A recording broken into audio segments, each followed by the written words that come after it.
And welcome back to the football recap. This past Friday night, Newcastle traveled to Seneca Valley to take on the Raiders. The Raiders needed to beat the Canes and beat them by 10 points, and they also needed some help from another team in order to make the playoffs. The Canes were just playing out the season. Here's what happened this past Friday night. We'll pick up action here in the first series of plays. This is the very first play from the line of scrimmage. Seneca Valley took the opening kickoff, brought it out to the 48-yard line. A couple of plays later, you see the Raiders, they took it right down Newcastle's throat here in the first series of plays, and you'll see the Raiders almost get in the end zone. Dan Mars almost scored for Seneca Valley, who needed to beat Newcastle, needed to beat the Canes by at least 10 points in order to make the playoffs. Sean O'Shea from 5 yards out scores first, and Seneca Valley leads it by a score of 7-0. And Newcastle had problems offensively in the first half. One of the good plays here is by Eric Ridgely. High snap, he keeps it on the punt, picks up big yardage. The ball's fumbled, recovered by Seneca Valley. However, Ridgely would not have picked up a first down, even though if he had not fumbled the football. Sean O'Shea, the senior quarterback for Seneca Valley, pitches the ball out. Excellent play right there. Jason Kingerski picking up big yardage for the Raiders of Seneca Valley, who had their way early on offensively into the football game. Later on in the second quarter here, Newcastle would stiffen up, but a big game by Dan Mars of Seneca Valley, taking the ball inside the Cane 30 to the 29-yard line. Quarterback Sean O'Shea for Seneca Valley on the option. Makes a nice cut here upfield, but the Canes stop him short. In fact, fumble. Eric Ridgely of Newcastle recovers it, so the Canes defense stiffens there. Newcastle has the football.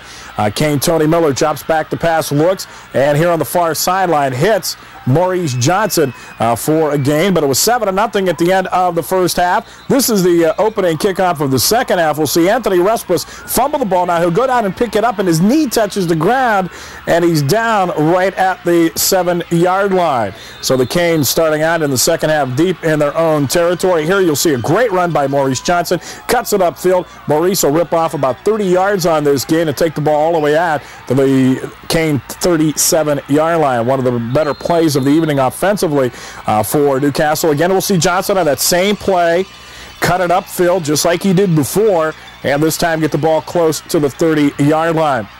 Miller drops back to pass, rolls here to the near side, pressure, Tony. Watch this interception. Great catch there made by Seneca Valley as they pick off Tony Miller, and Seneca Valley now back in business offensively. Sean O'Shea drops back to pass, looking, and he'll be knocked out of bounds by Mark Mastrangelo here on the near sideline. Good hit by Mastrangelo.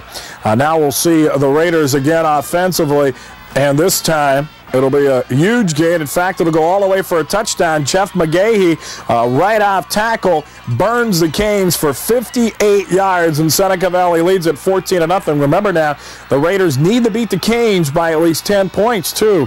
One of the tiebreakers in order to make the playoffs. Newcastle now driving the football. Miller to his favorite target, B.J. Newton. Great catch by Newton inside the 10-yard line for Newcastle. A couple of plays later, Miller under center for the Canes, who trail at 14-0. Hand off it goes to Eric Ridgely. Ridgely tripped up right at the 5-yard line. Excellent defensive play by Seneca Valley. Then the handoff to Maurice Johnson. Maurice bounces off a couple of Raiders and gets the ball close to the goal line. Now this is fourth quarter action. Newcastle on the first play from scrimmage in the fourth quarter scores. Ryan Fermi on a 1-yard run. The Canes, as throughout the season, missed the extra point and trail it 14-6, but the Raiders come storming right back. Here, big play and catch for the Raiders as they take the ball all the way down to the Newcastle 20-yard line. And the Raiders now will move the ball into field goal territory. That time the fake and the pitch to the outside of Jason Kingerski picks up good yardage for Seneca Valley. He takes it down inside the 10 to about the 8-yard line.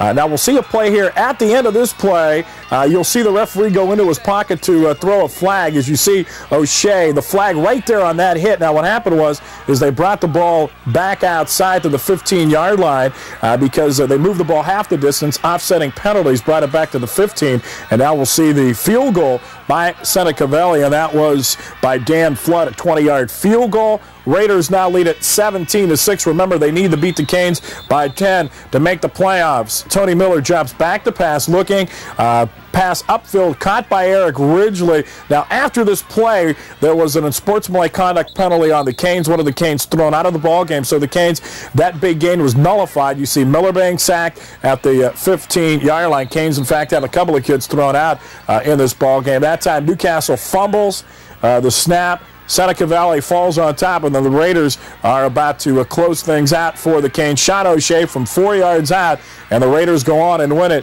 by a final score of 24-6.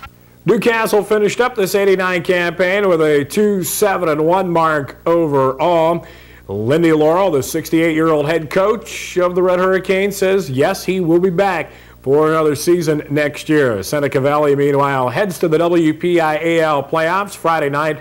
They'll take on Greensburg-Salem. While the